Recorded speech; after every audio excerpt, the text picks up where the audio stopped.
لتطهير ليبيا شبر شبر، بيت بيت، دار دار، زنقة زنقة، فرد فرد، حتى تطهر البلد من الدلسي والإرجاس.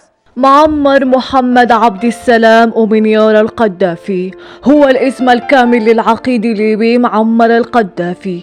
ولد عام 1942 السابع من يونيو في سرت، وهي المدينة التي تلقى فيها تعليمه الابتدائي عام 1956.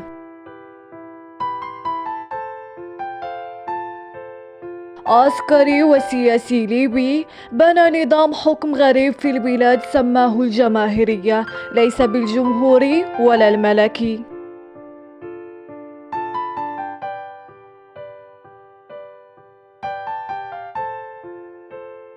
تطرف في الكثير من القضايا وحاول الخروج عن المألوف حتى في قضايا متفق عليها، فدعا إلى تأسيس دولة سماها إسراطين تجمع بين فلسطين وإسرائيل، كما تخلى عن التقويمين الهجري والميلادي واعتمد أسماء مختلفة للشهور.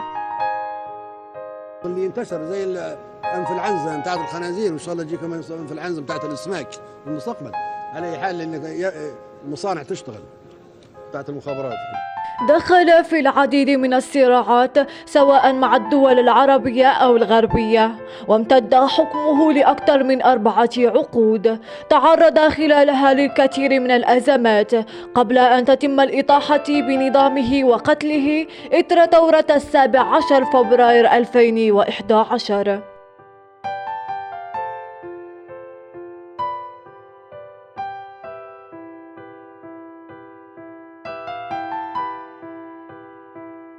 تزوج القذافي مرتين وله من الأبناء 8.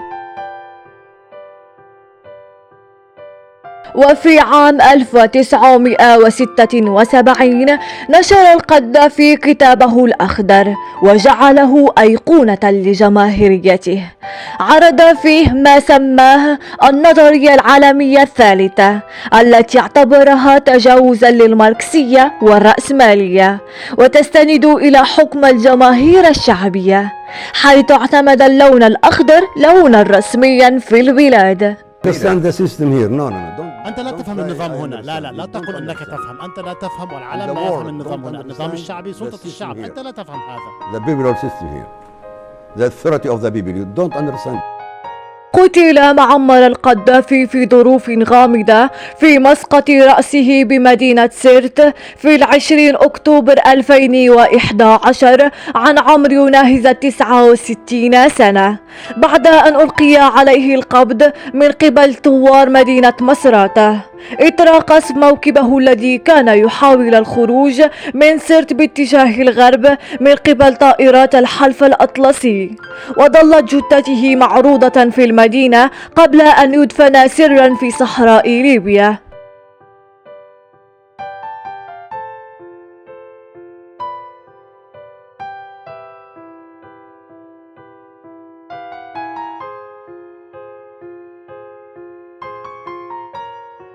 لأن الخط الفلسطيني هو الخط الأمامي للدفاع عن الأمة العربية، إذا سقط هذا الخط ستتقدم القوات الإسرائيلية إلى البلاد العربية من محيط الخليج، يريدون إقامة إمبراطورية إسرائيلية فوق الأرض العربية.